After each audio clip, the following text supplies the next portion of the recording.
Welcome back to Snoozy Facts. You're lying in bed, thinking about your day.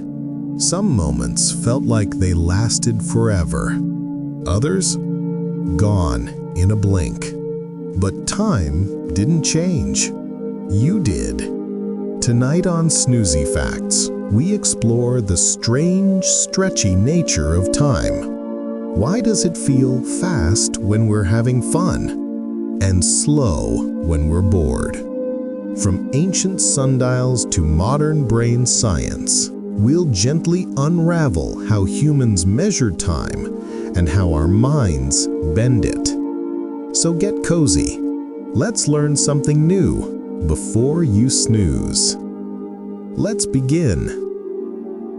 Part 1. What is time? Time. We measure it. We chase it. We lose it. But what is it really?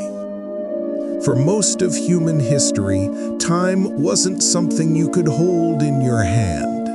There were no clocks, no calendars, just the sun rising and setting, the moon waxing and waning, the stars shifting slowly across the night sky. Ancient civilizations watched the heavens and built tools to track the patterns.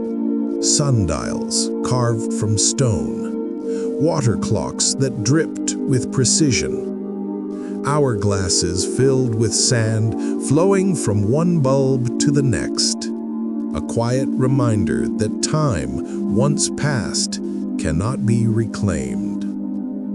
In Egypt, priests used shadow lengths to schedule rituals. In China, candle clocks burned at measured rates. In Babylon, astrologers mapped planetary movements to predict seasons and destinies. But these weren't just tools. They were symbols, proof that time mattered, not just for farming and festivals, but for meaning itself. Then came mechanical clocks. Europe, 14th century. Gears, springs, pendulums. Suddenly, time ticked. It chimed. It marched forward in seconds, minutes, hours. Time became a rhythm, a heartbeat for cities, a schedule for trains, a framework for modern life. And yet, even with all this precision, time still feels strange. Sometimes it flies, sometimes it drags, sometimes it loops, like deja vu or a memory you can't place. So scientists tried to define it. They said time is a dimension, like length, width, and height. Einstein called it the fourth dimension, woven into the fabric of space itself. In his theory of relativity, time isn't fixed. It stretches, it bends, it slows down near massive objects and speeds up when you move fast. That's not just theory, it's measurable. Astronauts age slightly slower in orbit. GPS satellites adjust for time dilation every day. But even Einstein couldn't explain how we feel time. Why a minute in a waiting room feels longer than an hour with a friend. Why childhood summers felt endless and adult years vanish in a blink. Philosophers weighed in. Some said time isn't real, just a mental construct. Others said it's the measure of change, a way to track cause and effect. Saint Augustine once wrote, "I know what time is until someone asks me." And maybe that's the point. Time is everywhere, but it's also invisible. We live inside it, but we can't touch it. So before we ask why time feels fast or slow, we have to ask, What are we actually feeling? Is it the ticking of a clock or the rhythm of our thoughts? Is it the movement of the stars or the way our memories stretch and compress? Time may be measured in seconds, but it's felt in stories. Part 2. How we perceive time. If time is constant, why doesn't it feel that way? Why does a single afternoon sometimes feel like a week, and a whole year can vanish in a breath? To understand that, we have to look inward, not at clocks or calendars, but at the strange machinery of the mind. Because time, as we experience it, isn't just measured, it's felt. And feelings are rarely consistent. Let's start with something simple. Have you ever stared at a microwave, watching the seconds tick down? Each one feels like an eternity. Now compare that to scrolling your favorite app for 5 minutes. Gone, just like that. This isn't just your imagination, it's your brain at work. When we're bored, our brains process more information per second. We notice every detail, every sound, every flicker, every tick. Time feels slower because we're more aware of it. But when we're engaged, laughing, learning, exploring, our brains compress the experience. We store fewer timestamps, so in hindsight, it feels shorter. This is called time perception, and it's deeply tied to attention and memory. The more new information we take in, the more mental snapshots we create. And the more snapshots we have, the longer the experience feels in retrospect. That's why childhood feels so vast. Everything is new. Every day is a discovery. Your brain is constantly recording. But as we age, routine takes over. We stop noticing the little things. The days blur. The years accelerate. It's not that time is speeding up. It's that we're recording less of it. There's also emotion. Fear, excitement, joy, sadness, they all bend time in different ways. In moments of danger, our brains flood with adrenaline. Our senses sharpen. We process more data, and time seems to slow down, like the world is moving in slow motion. But in moments of bliss, we lose track of time altogether. A perfect sunset, a deep conversation, a song that ends too soon. Then there's expectation. When we anticipate something, a vacation, a birthday, a reunion, the wait feels endless. But once it arrives, it's over in a flash. And don't forget culture. In the West, time is often seen as linear, a straight line from past to future. But in many Eastern cultures, time is circular, cyclical, like the seasons, like the moon. Even language shapes how we feel time. Some languages describe the future as in front of us. Others place it behind us because we can't see it yet. Our brains are constantly constructing time, not just tracking it. And sometimes they get it wrong. There's a phenomenon called the oddball effect. When something unexpected happens, like a loud noise or a sudden flash, we perceive it as lasting longer than it really did.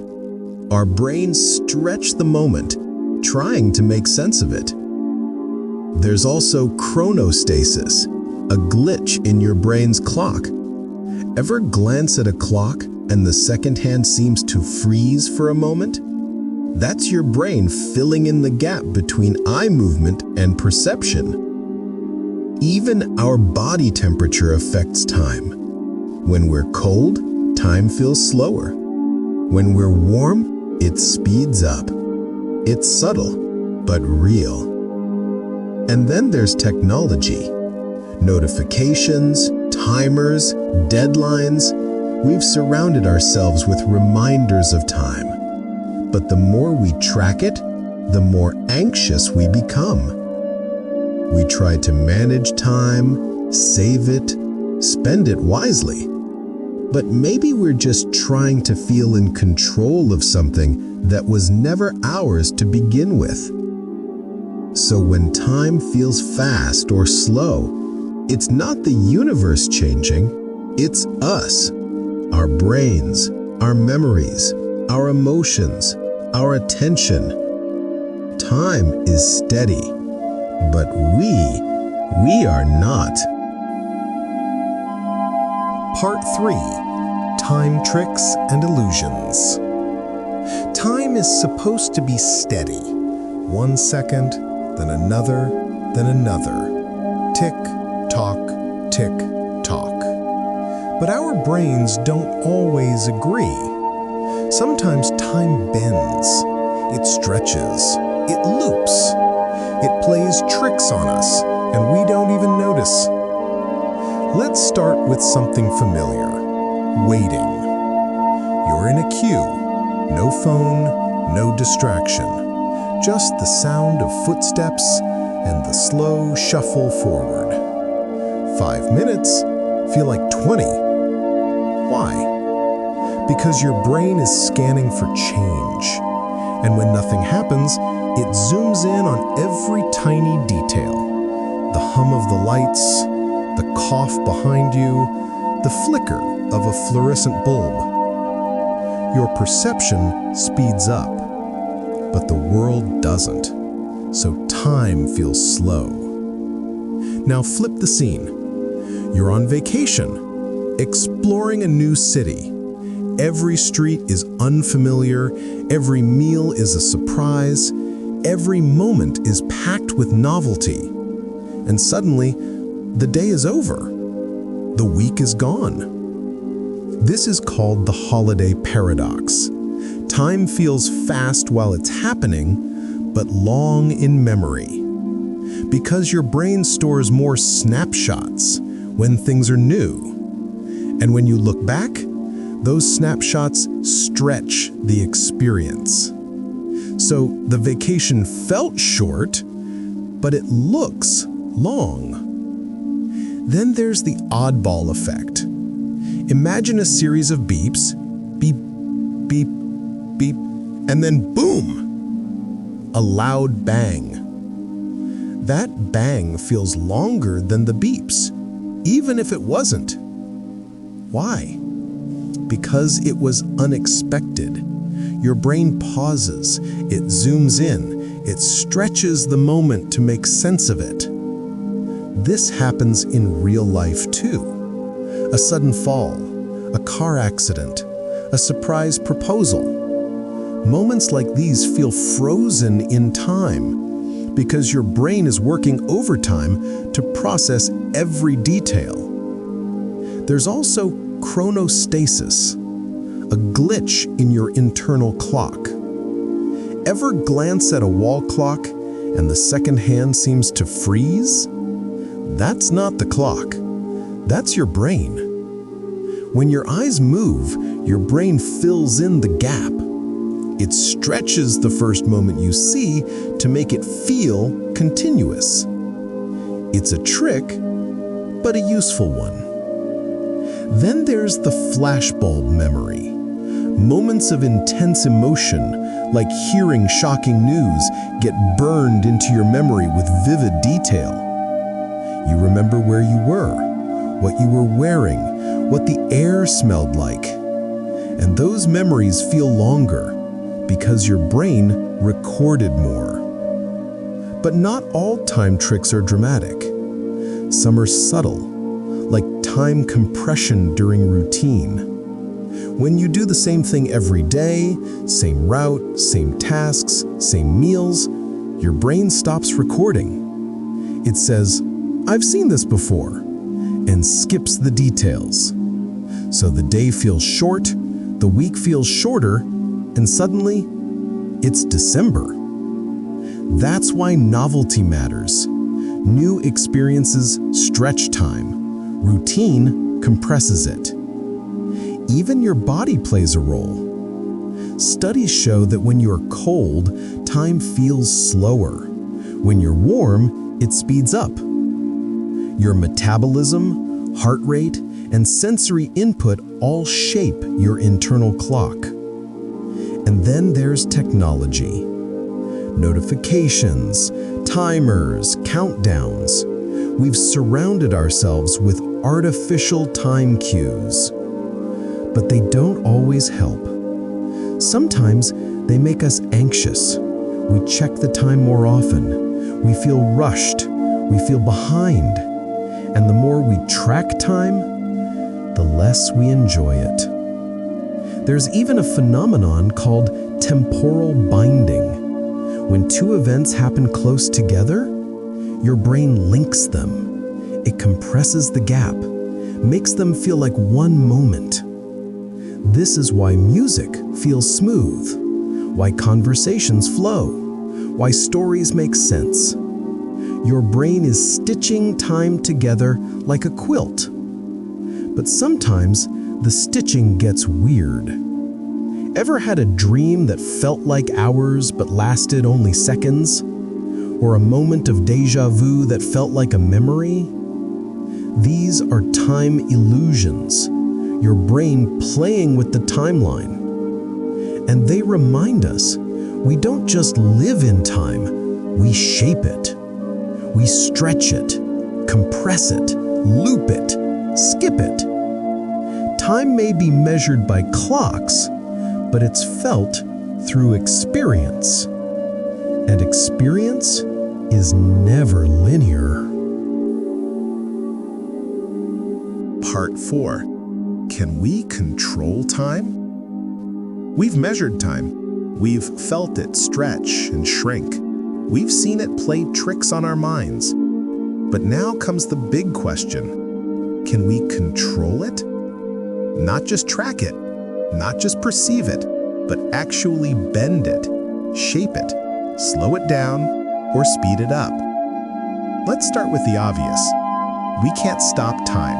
We can't rewind it. We can't leap forward like in the movies, but we can influence how it feels. And sometimes, that's just as powerful. Slowing time through mindfulness. When you're fully present, not distracted, not rushing, time begins to stretch. Meditation, breath work, even a quiet walk in nature. These aren't just relaxing. They change your brain's rhythm. They slow your internal clock. They increase awareness of each moment. Studies show that mindfulness increases the density of time perception. You notice more, you remember more, and time feels fuller. It's not magic, it's attention. Flow states and timelessness. Ever been so absorbed in something that you lost track of time completely? Painting, writing, playing music, solving a puzzle. This is called flow, a state of deep focus and effortless action. In flow, your sense of time vanishes. Minutes feel like seconds. Hours pass unnoticed. Your brain enters a unique rhythm. Dopamine flows, distractions fade, and time disappears. You're not controlling time. You're stepping outside of it. The physics of time control. Now let's go deeper into the realm of science. Einstein's theory of relativity tells us time is not absolute. It bends, it stretches, it depends on speed and gravity. If you travel near the speed of light, time slows down for you. This is called time dilation. Astronauts on the International Space Station age slightly slower than people on Earth. Not by much, but it's measurable. And near massive objects, like black holes, time slows dramatically. If you stood near a black hole's edge, a minute for you could be years for someone far away. This isn't science fiction, it's physics. But for now, we're stuck on Earth. So how else can we bend time? Memory and time control. Your memory is a time machine. It lets you revisit the past, relive moments, re-experience emotions. But memory is selective. It edits, it compresses, it distorts. You can train your memory to stretch time. Journaling, photography, reflective rituals. These help you encode more details, and the more details you store, the longer the experience feels in hindsight. You're not changing the past, you're changing how it lives in your mind. Controlling time through routine. Want time to feel slower? Break the routine. Try something new. Take a different route. Learn a new skill. Eat something unfamiliar. Novelty forces your brain to pay attention. It creates more time stamps, and those stamps stretch your perception. Routine compresses time. Novelty expands it. So if life feels like it's speeding up, change the pattern. Biological time control.